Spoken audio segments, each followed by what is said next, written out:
I feel good. This song is awesome. There's so many things we can learn from a guitar standpoint, even though it's not that complicated of a part. Here are a few things we're going to work on. The first thing we're going to talk about is how this song is structured. After that, we're going to go over the cool chords this song has to offer and how to play on off notes. Once we get through all of that, we're going to talk about what happens if you don't have a keyboardist or a horn section to cover and what parts you need to play. This song is structured around the 12-bar blues, and it's not really a blues song. If you don't know what a 12-bar blues is, I'll put the chart below so you can follow along. This song starts on the 1 chord, which in this case is a D major 9. We're going to play that by putting our index finger on the 9th fret of the G string like this, and then we're going to put our ring finger on the 10th fret of the B and E string, and we're going to bar it like this.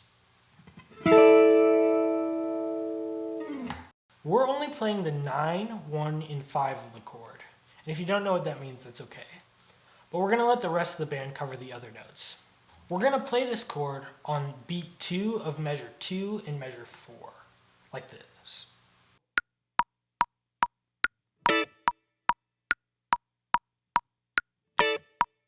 We're going to play the 1 chord for 4 measures. After those 4 measures, we're going to go to a G major 9, which is the 4 chord. That is played exactly the same as the 1 chord, except we're going to move our fingers down to the 2nd and 3rd fret like this.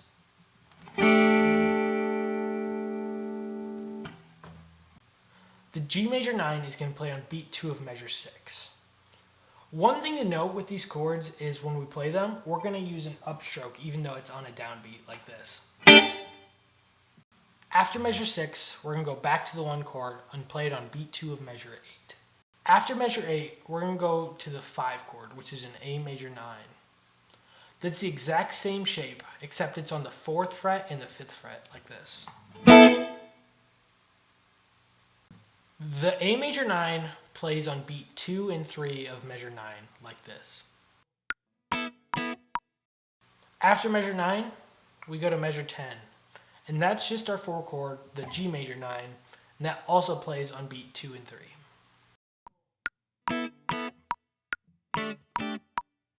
On measure 11, things really start to spice up. We're going to arpeggiate a D major 9 chord, and we're going to start on the 12th fret of the D string like this.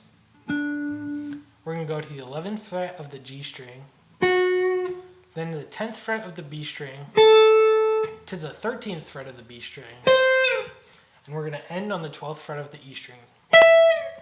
Here's what that sounds like together.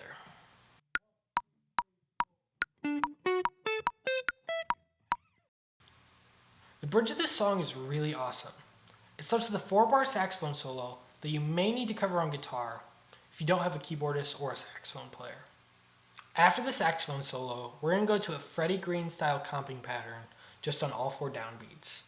It's going to start on the G major 9 for 2 measures, go up to the D major 9 for 2 measures, back to the G major 9 for another 2 measures, and then hit on 1 of the A major 9 and rest for the rest of the 2 beats.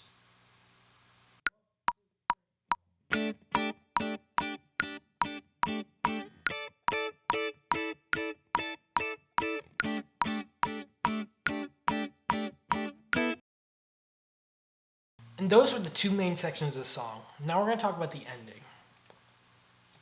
The ending tags the last 4 bars of the chorus. What that means is we play the last 4 bars 3 times. You play it once to your initial run through of the chorus, and then you go back to it 2 more times.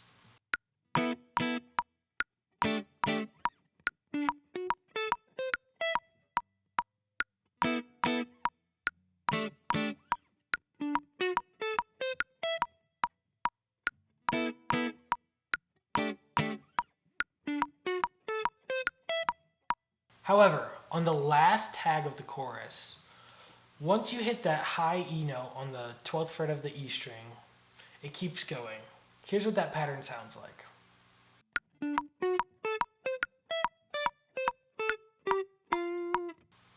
The rest of the pattern is 10th fret on the E string like this, down to the 13th fret of the B string like this, down to the 10th fret of the B string, down to the 12th fret of the G string, down to the 10th fret of the G string,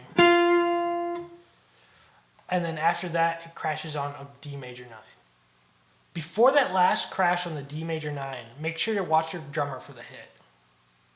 Let's talk about that solo on the bridge.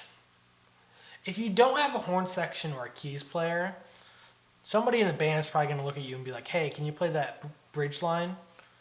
Here's what it is in case you have to play it.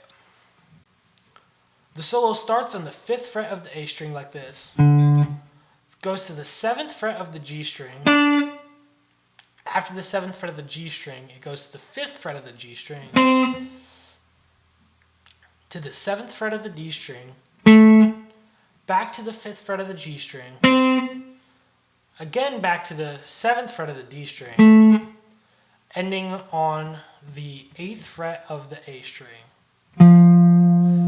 Here's what it sounds like together.